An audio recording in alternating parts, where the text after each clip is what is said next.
I tell you this every year when you're down here and when I'm up in Huntsville, that northern part of the state, Huntsville, Limestone County, all of that part of the state it is a great area for jobs, for companies, and y'all do such a fantastic job, all of you, and I want to thank the companies that are represented here today. You help recruit other companies. Actually, I think that's some of the best recruitment that we can have is when companies are located in a place and they say, hey, this is a great place to be. And so I want to thank you for that. Golden Dragon Copper Tubing. It was the first company that I recruited. Went to Wilcox County. Wilcox County at that time was the poorest county in America. And this company now has 300 good high-paying jobs in Wilcox County. But today we announced 40 more jobs in Wilcox County. Now folks, 40 extra jobs in Wilcox County is 10,000 jobs in Huntsville. I'm telling you. So these are the things that I love to see, and like I say, when I was in Washington this weekend, I actually talked about our pre-K program because I headed up I kicked off the session of the NGA heading up the Education and Workforce Committee for the NGA. And so we talked about what Alabama's doing with pre-K. And we're the best in the country, best in America is in Alabama. For 10 straight years, we have met every standard that NEAR sets as the standards that we ought to meet. A lot of states try to do pre-K, they just don't do it as well as Alabama. And when I came into office, 6% of our children in this state were in first-class pre-K, 6%. Now, we thought that was good.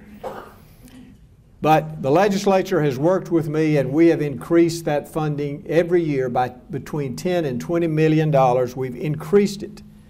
And now we're at 25%. Now, that doesn't sound like a lot, but I want to tell you, when we get to 50%, and that's what we're going to work for over the next 2 years, when we get to 50%, then every parent in Alabama who wants their child to go to a first-class pre-K program will have the opportunity to do that. So that will be something that we're working towards, and I truly believe we're going to be able to reach it. We're going to put an extra $20 million in it this year. It is so important, folks. It is the most important thing in education. There's nothing more important than to help that little 4-year-old's brain develop, because the brain fully develops by the time they're 6 years of age. And so if you don't work with them before that time, I don't care how much remediation you're going to do, it's not going to work as well.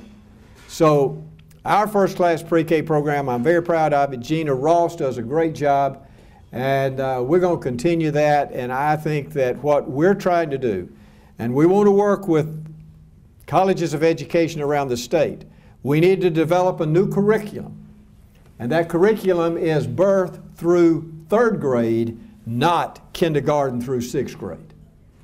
Because that's where we need to put the emphasis. That is where we're going to teach these children. By the time they get to the 3rd grade, if they can read, they're on their way. So economic development, education, these are things that we've pushed so hard for. I also want to say that I was in Washington this weekend. We're dealing with health care. I'm going to be on a conference call this afternoon with other governors around the country. And let me say this about President Trump. Whether you voted for him or not, let me tell you, he's doing a great job. And let me tell you why he's doing a great job. He is listening to states. Now that makes a difference. I've been there, this is my 7th year. For 6 years, the Obama administration never listened to the states. They have already reached out to us to see how they could help us on a state level, because they know that as states go, the country goes. Just like I know that as local governments go, in cities and counties, the state goes.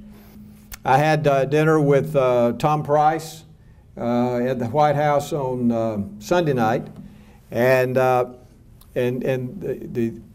spoke very briefly with the president then, and then on Monday we met with the president for about 2 hours and talked primarily about health care, but we also talked about somewhat about infrastructure. They still have a plan for $1 trillion to be put in infrastructure, which I'm all for. You know, we need to improve our infrastructure in this country. So I'm just, honestly, I am very pleased, and truly it's a breath of fresh air to deal with the federal government on a different level than what we've ever done before.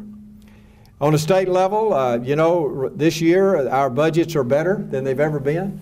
Even our general fund budget, I have worked hard to try to get some growth money into the general fund, and we're able to do that through our internet sales taxes. 80% of that, 80% of our use taxes go into the general fund, and this is the first year that we've had a good general fund. And our budget is the best it's been. Our education budget is the second largest that we've ever had in the state of Alabama. The largest one, I believe, was in 2008. But it's at about 6.4 billion. And so the budgets are really not a problem this year. One of the things that I'm pushing for, I talked about it in my State of the State, is I want to take 4% off of food in this state. And I want to cut taxes on food. Now, someone asked me at a press gaggle a while ago, they said, well, every governor since Fob James has been talking about that. How do you think you can do it? And I said, well, Republicans, we're going to have an election in 2018, and Republicans all say they want to cut taxes. All right? You can cut taxes. Cut it off of food. The Democrats say they want to help the poor. Okay, let's help the poor. So let's work together. We may have different agendas, but you know what? We can come up with the same solution, and we can have the same result. But we don't need to be charging that much taxes on food, because the people on fixed income really need a break. Those parents of middle income with children, they need a break. And even the poor who really don't get federal assistance, they need a break. So taking 4% off of food, and people say, well, how will you replace it? You don't have to replace it. I can tell you how you're going to replace it. We're going to replace it with all those new jobs that we're going to recruit in Huntsville. Because 54% of your federal taxes, 54% of your ETF, your Education Trust Fund, 54% is personal income tax. And so you just have people working, you got plenty of money. And so right now, you know, we have more people working today than we have since 2008.